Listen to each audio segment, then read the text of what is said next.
This week on Motor Week, it's a batch of motorway specialists. Scott Wright from Coronation Street, together with Helen Brumby, looks at style over substance with the Alfa 147 versus the Toyota Corolla. Our used special from Ian Royle is the Ford Mondeo. We check out the new Vectra from Vauxhall. And I find out if a Passat can measure up to the far more expensive Audi A4.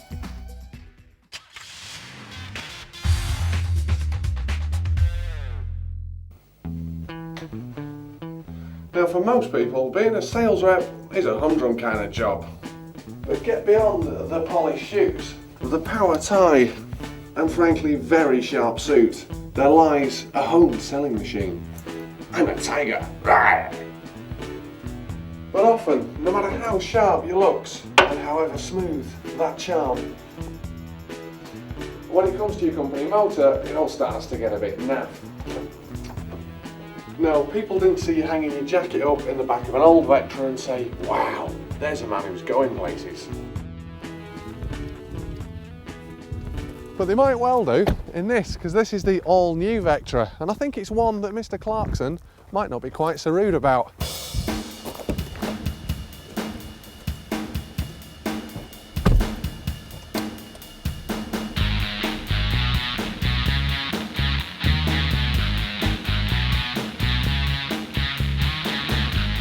Over the last couple of years, the market for this class of car has become unbelievably competitive, and it's certainly gloves off, as now we've got Renault, VW and of course Ford with the class-leading Mondeo producing very impressive high-quality cars that now offer good style and performance and not just good value for money. So is the new car bland or stylish? Well, salesmen world over rejoice, because this new car is actually pretty tasty. Now, the benchmark for handling in this class of car is the Mondeo, but it's pretty obvious that the Vauxhall boys have been working very hard to get the Vectra spot on. It feels very similar to the Mondeo's handling. It's very smooth, very solid and really composed on the corners, and it's actually the bends that have been the most surprising bit, because there is tons of grip. I used to have an old Vectra for my sins and it was horrible. This thing is really, really good.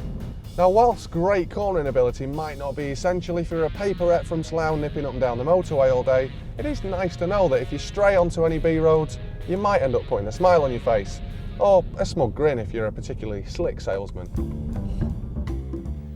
In the looks department, it's a complete about turn for the new Vectra, as it now looks purposeful and sharp with nice attention to detail.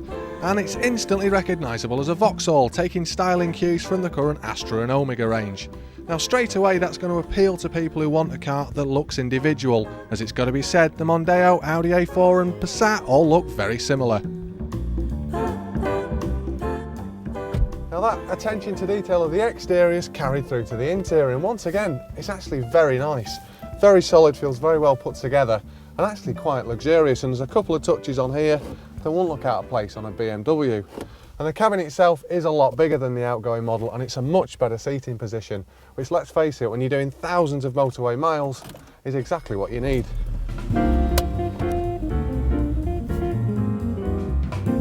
So it's definitely so far so good, but what about prices? Well, there's no official word as yet from Vauxhall, but they are going to be looking to compete very closely with that class-leading Mondeo. So let's just pretend for 1 minute that I'm on my 400th mile in the car. I'm very pleased with it, but I'm starting to get bored. I need toys to play with. Well, although this isn't an entry-level Vectra, it's actually the top spec 2.2 TDI, it has got tons of kit in it. We have got CD multi-changer, we've got a single slot CD, satellite navigation, trip computer, mobile phone built in, and it's all controllable via the steering wheel. Plus, we've got electric mirrors, windows, seats, and a lovely sunroof. What more could you ask for? There's actually quite a bit of gadgetry under the bonnet as well on the new Vectra, only it's for safety and not for entertainment. We've got ABS, electronic brake distribution, traction control, and a brand new interactive driver system, all of which should make the Vectra one of the safest cars in its class. And by the way, any golfers watching, you'll easily get a set of clubs and a caddy in the back of this thing.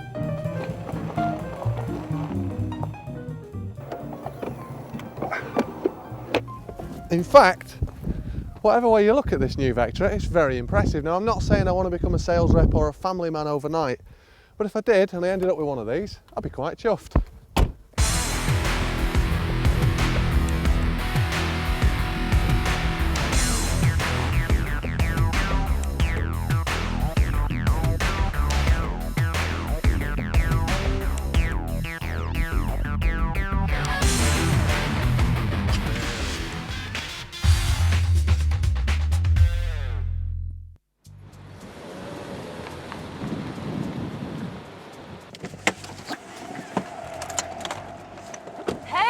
a rather stylish looking car. Thank you very much, more than I can say about yours. Bit Well, boring that, isn't it? It's not boring. It's got a great engine, it's got power, it's got reliability. That's what I like about it. Yeah, but what's really important is that you look good when you're doing it. And this is the one you need. That... No way. I can live without fancy and flash and stylish. That'll be really good when you sat in your driveway and you can't move your car, or even worse, you're in a garage getting it fixed. You need European design and I'm not looks. interested. Shall I drive yours then? I think it'd be rude not to. You drive mine. Okay.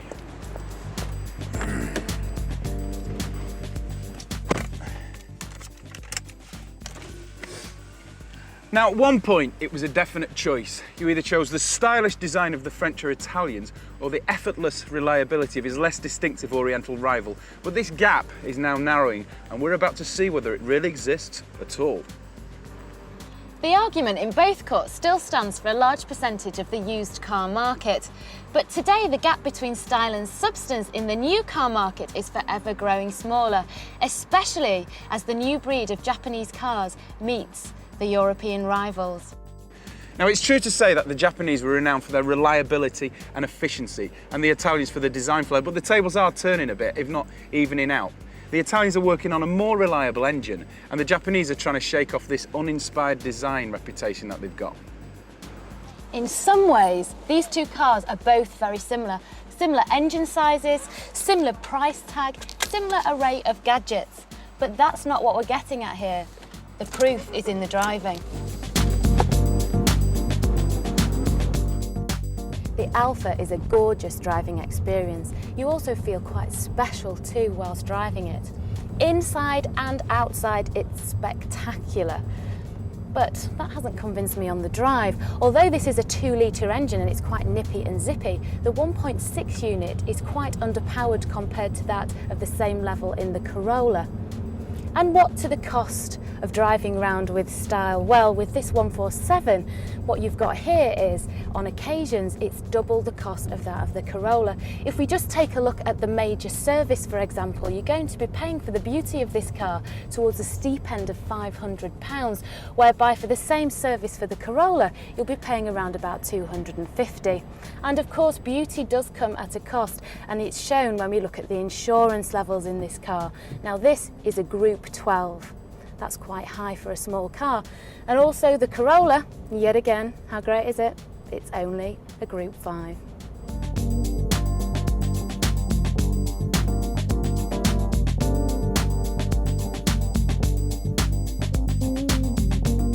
Right, the first thing you notice when you step into this car is acres and acres of plastic. There's more plastic on this dashboard than there is in one of Jordan's bra cups, but it is more stylish and sophisticated than most of its predecessors. In terms of drivability, it's a nice, smooth ride, but it's a bit boring. I mean, it's not quite as interesting as driving something like the Alfa, which has got a lot more punchiness about it. But this engine's fine at high revs. When you get it up to about 6,000, it really kicks in. Now, not everyone buys a car like me for looks and performance, but this has got many plus points over the Alfa. It's more economical, miles per gallon's a lot better, and I think it's a lot more spacious inside. When I'm sitting in the Alfa, I always feel a bit like I'm too closed in, so this is absolutely fantastic for that. I think overall this is a really nice, unexciting, economical, sensible car, but I think maybe they should have employed designers and not plastic surgeons to do the interior.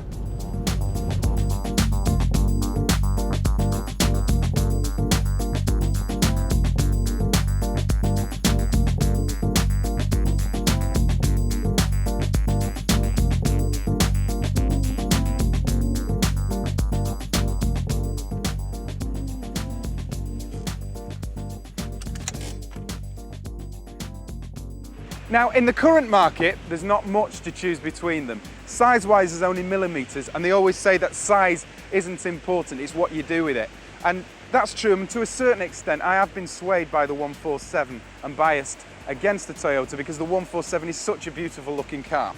But looks aren't that important, to be quite honest. And you have to have the power to back it up, which the Corolla has to a fine degree, and it's easier on the pocket. But more importantly, in an ideal world, you could have the best of both worlds. But Alfa have to buy Japanese engines.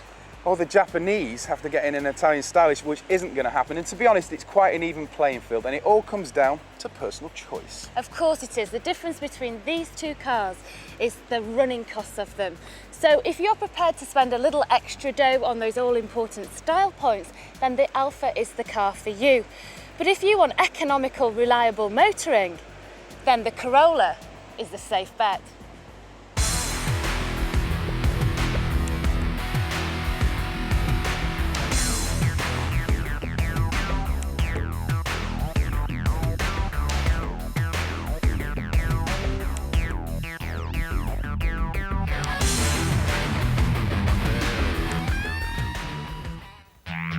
After the break, Ian Royle's used car tip if you're ready to hit the motorways, the Ford Mondeo.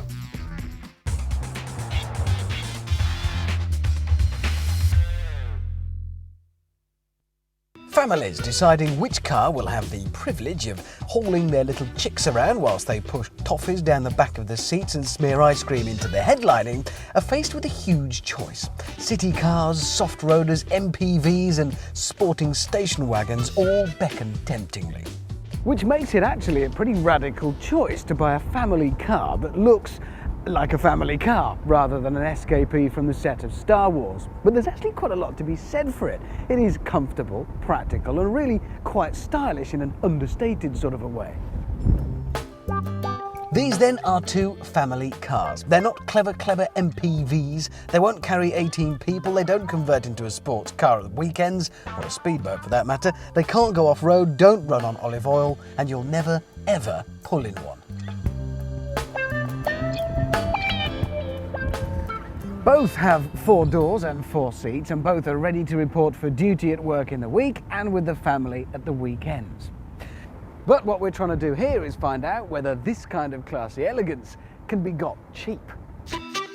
The new Audi A4 is smart, beautifully shaped and carries those prestigious hoops on its grille. This 1.8T Quattro version is about the middle of the range and costs 21,210 quid. But can a much cheaper Passat from Volkswagen do the job just as well and leave you enough change to abandon the car at the airport for 2 weeks and head for the sun? This 2-litre SE is almost the entry level in the Passat range at £15,970.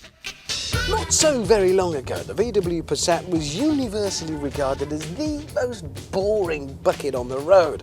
Its only redeeming feature was the fact that it seemed to live forever. And even that wasn't really a redeeming feature because frankly you were so bored of the thing you couldn't wait to get rid of it. But somehow, in recent years, it has been utterly transformed. Now not only does it look good, it's built to an incredible standard and has a reputation for offering amazing value. For your £21,210 in this version, you get a 1.8-litre turbo engine, pushing out about 150 brake horsepower, which is great. But of course, the really big news is you get Audi's legendary Quattro 4-wheel drive system. And that's what really defines this car.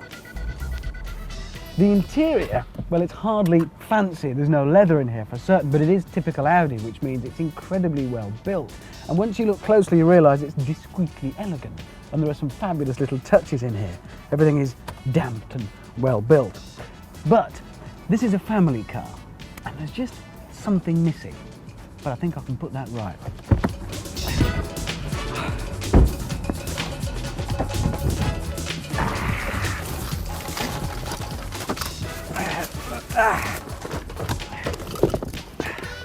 Now that is a family car. So it costs about £4,000 less than the Audi, but can the VW Passat bring us the same class for that much less cash? Well, the interior is certainly beige.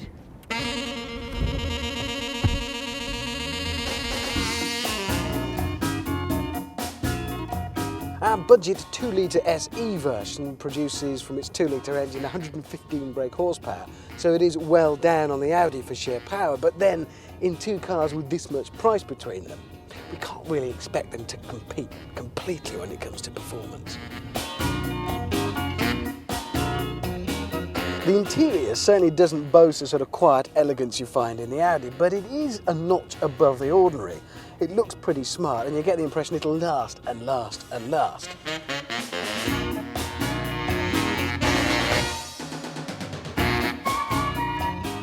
The Audi A4 was completely revised recently to make, family car, to put it pretty much at the top of the class, and as a result it does look superb, and of course it is very well built. Driving it, you feel you're not so much at the wheel of a sports car as such, more just a very competent driving machine.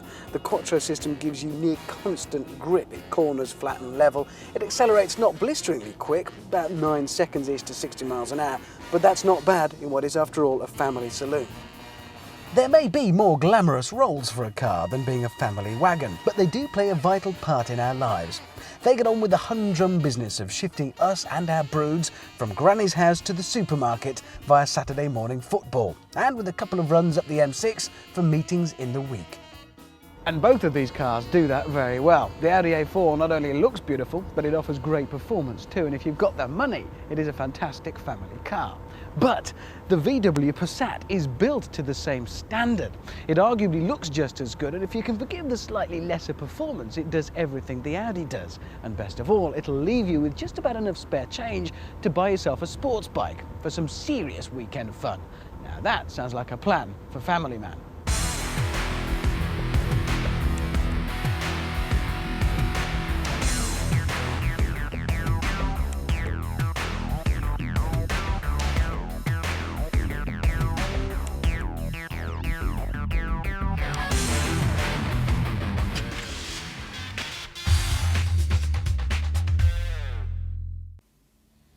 Now on Motor Week, a new use of technology revealed straight out of the box at the 2002 Los Angeles Auto Show.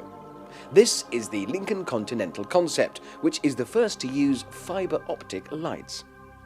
The Continental is a huge, typically American lounge on wheels with an enormous door aperture to accommodate, well, enormous Americans. Inside, space and luxurious gadgets galore, but this car's party piece is the use of fibre optic lights. All light comes from a single central source and is distributed via fibre optic cable, so to give more light using less power. So no more fiddling to change the odd light bulb in an awkward place. Now of course, if the lights do go wrong, well, they'll all go wrong, won't they?